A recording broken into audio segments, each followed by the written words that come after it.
So basically this guy introduced me, he said he would introduce me to an investor, but I needed to give him 10 grand up front. I never do that. I mean, it's crazy, right? Who would ever do that? But I liked the guy. And he's like, oh no, this guy's a huge Saudi investor. It's going to be great. I'm like, okay. And he shows me this email that's like, no, you need to pay my guy up front. And I'm like, look, man, I'm willing to do this, but like maybe give me your driver's license or a phone number or something like that. He gives me his phone number. I call him on the phone number. I'm like, I'm just making sure everything's on the up and up here. He disconnects the phone number. Investor never invests. I got the guy on LinkedIn. I said, what's going on, man? He said, I'll pay you back. I said, okay. Now that I know who you are in real life, take your time, man. It's not a big deal. It's no sweat. 10 grand's nothing. He says, all right, I'll pay you back by this day. This day was 2 weeks ago. See, just like the bagel store, when you're an hour late with my food that I paid for $25, you're mistaking my kindness for weakness. I'm not going to name him yet. Give him a few more days. But I'm going to let the whole internet know. Go to small claims court, too. All right, what's the next stock to look at? Oh boy. Alaska? No, American. American Airlines. All these industries I don't know, man. You guys got to tell me to update the ticker on the bottom. We just did Enphase. Now we're going to do American Air. If you put all your money in one stock, you're already lost. You're an idiot. Get off my channel. Go. Airlines will never be the meta. Ever. They say, Buffett said that if the world was run according to capitalism, or if they ever invent a time machine, they should go back in time and shoot the Wright brothers, because the airline business has been the worst business in history. This is borderline heresy, but we can learn a lot from this. We can learn a lot from this. Because we're used to looking at software stocks, used to looking at drug stocks. Let's look at it the way business can sometimes go wrong. When keeping it real goes wrong. Wu-Tang! Salaries, wages, and benefits of everyone? Regional expenses, maintenance, landing fees, aircraft rent. Okay. This I can kind of get my head around, sort of. But it's not really going to be a gross margin. Do we include DNA? We typically exit. All right, we'll include DNA just because. I don't typically include DNA, but let's include it. This next generation is, nobody works hard in this next generation. I want to make it streaming and get a job. Do I think depression is real? Yes, depression's real, autism's real. How stupid do you get? No, it's fake. Read a book. Jesus Christ. Are they paying hourly? Like a flat rate? You don't believe in depression? I got some people for you to talk to. I would just read the DSM-5. People have talked about it for millennia. They used to call it melancholy. Shakespeare would call it an imbalance in the humors. It's a mysterious illness, but it's still an illness. Yeah, I mean, all these psychiatry things are real. There's just thousands of papers on them. It's not like a collective delusion. Now, could there be a different explanation? Perhaps. Could you have a semantic difference that, you know, for some reason you stand on? Okay, fine. But there's no doubt that people's moods shift. Here's the balance sheet for the airline. Pay close attention. Listen, if you're getting advice from a kickboxer about medical issues, you got bigger problems. They have goodwill. Here it is. I was going to say they don't have too many intangibles because they don't buy other companies. Air traffic liability.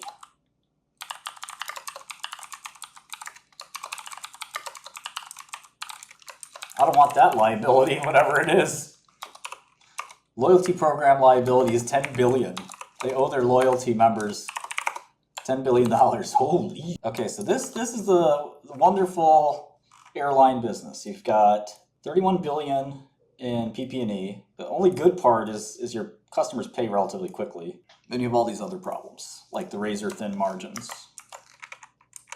So earn $700 million in net income on $30 billion of PP&E. It's not a horrible return, but it's not good either.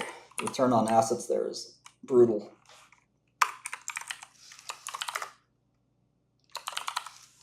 flight equipment. I guess that's mostly planes. And why wouldn't I count the loyalty liability as debt, right? Isn't it debt? You could argue it's debt.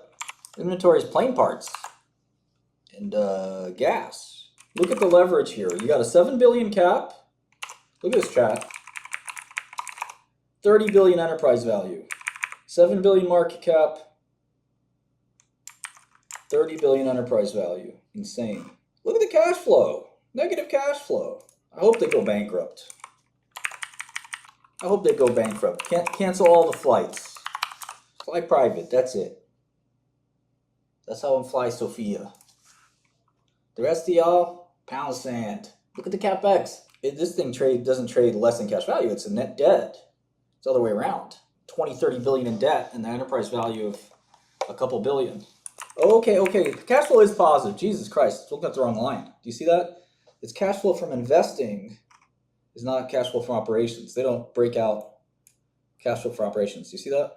I was going to say, this could not make sense. If they had negative cash flow, I was going to say, when you have a huge amount of net debt and negative cash flow, it's basically game over. So they got a little cash flow. So 2 billion for 6 months. So if we called that 4 billion, 10 times, not even. There's no growth in the airline business. That's the problem. So you're really just buying this annuity. And there's better annuities to buy, right? You're taking equity risk premium. For what? Well, in this case, maybe a 13% yield, which isn't so bad. I mean, they're profitable, so it's not like it's a zero. So you got to look at the price. One question I have, though, is what is air traffic liability and what is loyalty liability? Loyalty liability is basically debt. Would you agree that's debt? Oh, ADA is somewhere else. That's in here. How would you characterize that? It's a huge number. It's $10 billion. Basically, it's money they owe their customers, right? To me, if you owe your customers money, I mean, that's worse than debt. Nobody uses the loyalty points, yeah. So it's like there's just this debt that accrues, but they have to, it eventually has to expire, right? Let me go back up and see how they characterize this. 3 billion, 6 billion is 9 billion.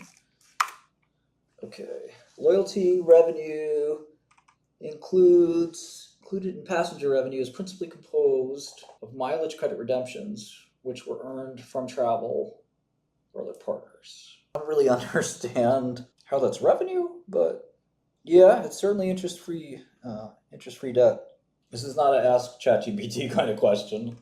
Yeah, so they owe their customers $9 billion of flights. How they use their judgment for that? I think that's a debt. At the very least, it's something to think about. So air traffic liability is what it sounds like. These are flights that they have gotten paid for, but still haven't flown yet. It's funny, if everyone redeemed their loyalty points tomorrow, and everyone took the flight that they had a ticket for, the company would go bankrupt. But the value of the flight and their earnings are two different things. The cost of the flight. They should be booking the cost of the flight. It's unclear how they represent this liability. Yeah, but then the loyalty program liability should go down if they expire. So there's deferral of revenue and recognition of revenue. They do not expire as long as the 𝗍𝗓𝗓 member has any qualifying activity in the last 24 months. Current loyalty program liability is 3.6 billion. That is the revenue expected to be recognized in the next 12 months. That's current. Okay, so they're going to recognize. Look at the bonds, 11%, 11%. High cost of capital. They might have borrowed that in dire straits. I don't know, at the right price. Well, you know, there's no growth, as you can see. The COVID wouldn't be growth. It's just getting back to where you were before. I want to look at a 10K real quick. We got to get rid of this SEC website, fix all the HTML. But yeah, there's no growth. You can't grow an airline. The amount of flights people take doesn't really change. So if you go to the, oh man, this is terrible. This is the full year cash flow. Let's look at the free cash flow. 500 mil, negative 400 mil, 1.2 bill. Company trading for 30 billion. Paid 30 billion for this kind of cash flow? Come on, man. Things picked up. I don't even think things picked up because it seems like Q1 and Q2 is where they make the bulk of their money. Yeah, I would short airlines. Buy some quality companies. I don't think you can make an fully electric plane. No, not yet. And yeah, I mean, self-driving cars to some extent is going to reduce the need for air travel. Something to think about. A long way from now, but probably true.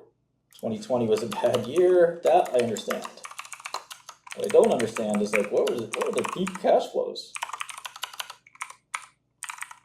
Eat a quick 9 billion in negative cash flow. Here, just have this for lunch. Yummy.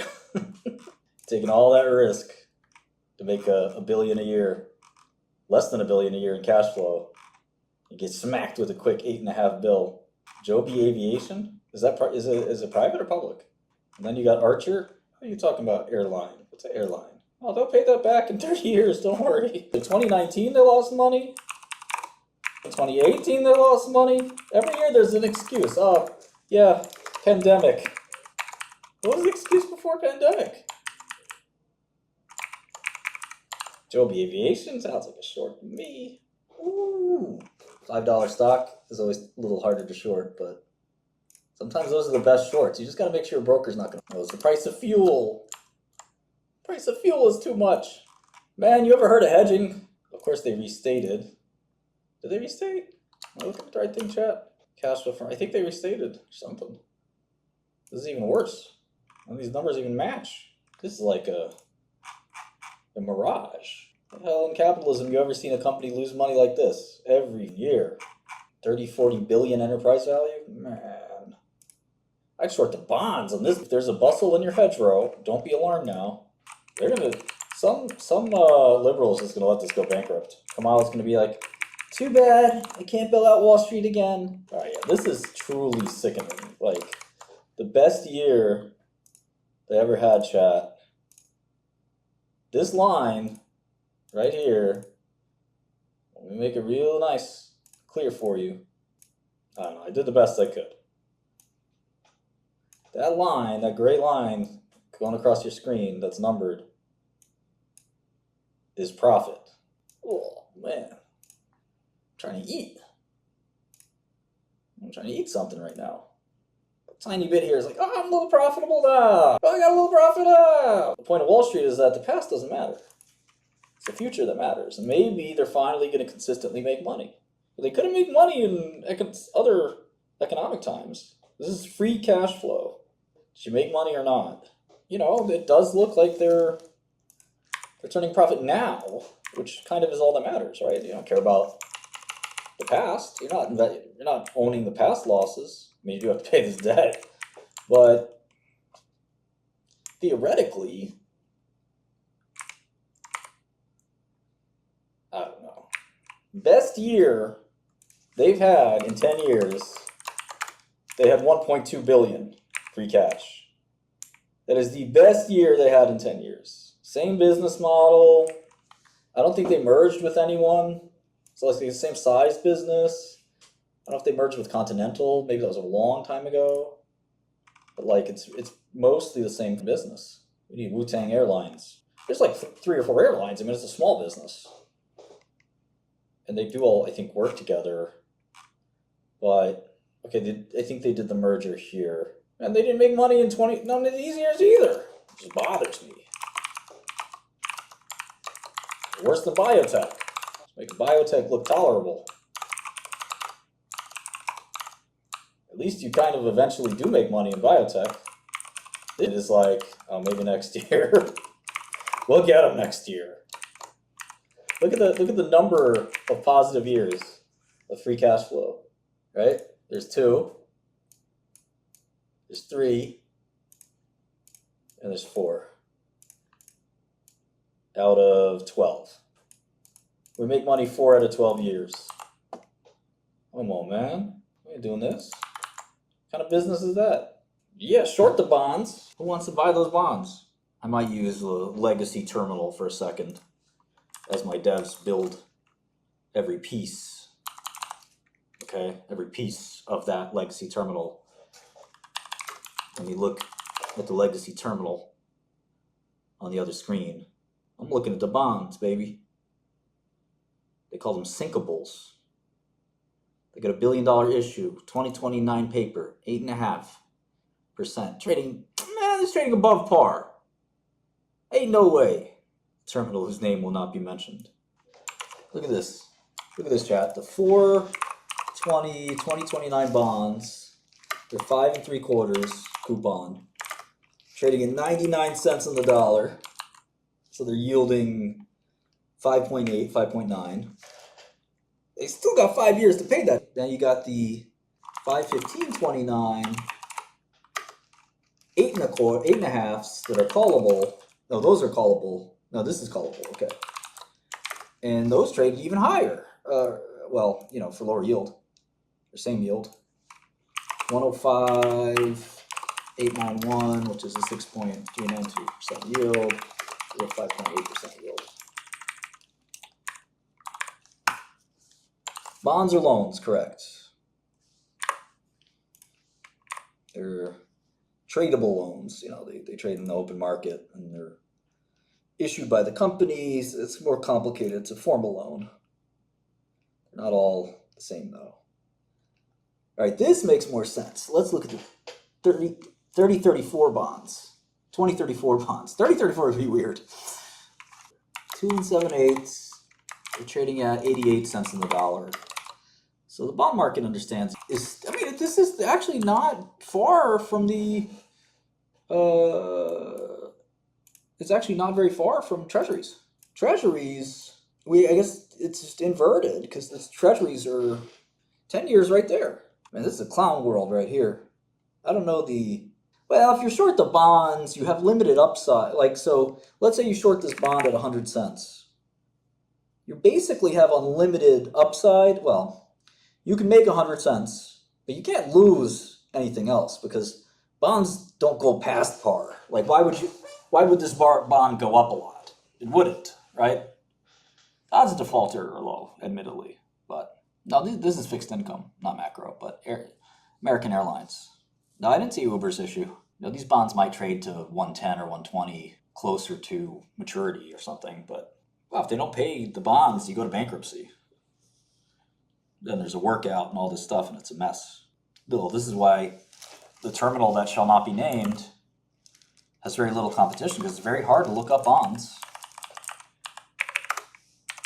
And it is something we will be providing.